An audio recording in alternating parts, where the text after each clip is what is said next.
জুলাইয়ের মধ্যে সনদের কাজ শেষ করতে চায় ঐকমত্য কমিশন। আলোচনার মাধ্যমে একমত হওয়া বিষয়গুলো সনদে ঠাঁই পাবে বলে জানিয়েছেন ঐকমত্য কমিশনের সহসভাপতি অধ্যাপক আলী রিয়াজ।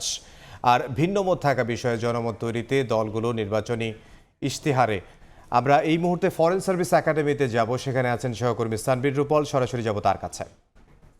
সহ বিভিন্ন রাজনৈতিক দল অর্থাৎ 30টির মতো রাজনৈতিক দলকে আমন্ত্রণ জানানো হয়েছে আজকের এই বৈঠকে অংশ নেওয়ার জন্য, এবং তারা প্রথম বিশেষ করে দুপুর 2টা বা তার আগে পর্যন্ত যে বিষয়টি নিয়ে আলাপ আলোচনা হয়েছে সেটি হচ্ছে 70 অনুচ্ছেদকে পরিবর্তন বাতিল এই বিষয়টি নিয়ে, এবং 70 অনুচ্ছেদের সেই পরিবর্তনকে অনেকটা একমত হয়েছে বেশিরভাগ রাজনৈতিক দলগুলো। তবে কোনো কোনো রাজনৈতিক দল তারা বলছেন যে এটার জন্য আরও কিছুটা সময় নিয়ে একটু আলোচনা করার জন্য। তবে সেখানে আস্থা ভোট বিষয়ে সবাই মোটামুটি একমত হয়েছেন।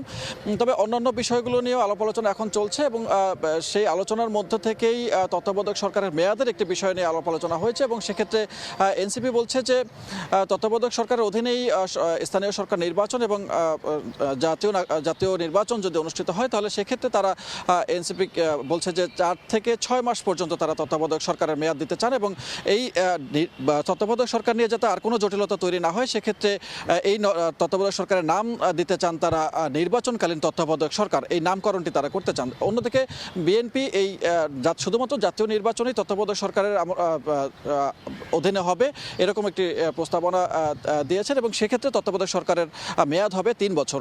এবং এরকমভাবেই নানান মত মোটামুটি ভাবে আলাপ আলোচনা হয়েছে।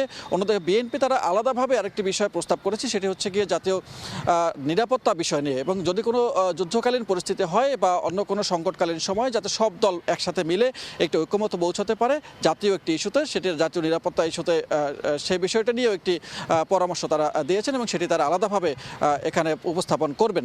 এবং এছাড়াও নারীদের নিম্ন আসনে 100 কক্ষ রাখা না রাখার পক্ষে বিপক্ষে মত আছে। যদিও কিছুক্ষণ আগে ইসলামী আন্দোলন বাংলাদেশ তারা তাদের প্রতিনিধি এসে আমাদেরকে জানিয়েছেন যে তারা চায় যে একটি আনুপাতিক হারে নির্বাচন, যাতে নারীদেরও সেখানে অংশগ্রহণ থাকে, তাহলে নারীদের এই নির্বাচনের মধ্য থেকে এবং পুরো ভোট ব্যবস্থার একটি সমস্যা সমাধান হতে পারে। অন্যদিকে নাগরিক সংহতির জুনায়েদ সাকি তিনি কিন্তু বলেছিলেন যে আগামী নির্বাচন হবে সংস্কার এবং জাতীয় নির্বাচন দুটি একসাথে করে, যাতে ভিন্ন নাম না দিয়ে একসাথে করে, যাতে পরবর্তীতে রাজনৈতিক দলগুলো সেক্ষেত্রে কোনো রকমের সংস্কার প্রশ্নে আপত্তি না তুলতে পারে বা পরিবর্তন না করতে পারে। তো এখনো পর্যন্ত বৈঠকটি চলছে, কিছুক্ষণ পরে বৈঠকের পরে হয়তো আরও বিস্তারিত আমাদের জানানো হবে সারা দিন ব্যাপী যে আলোচনা হয়েছে সেই আলোচনার বিষয়বস্তু নিয়ে। ফরেন সার্ভিস একাডেমি থেকে সহকর্মী সানবীর রূপল।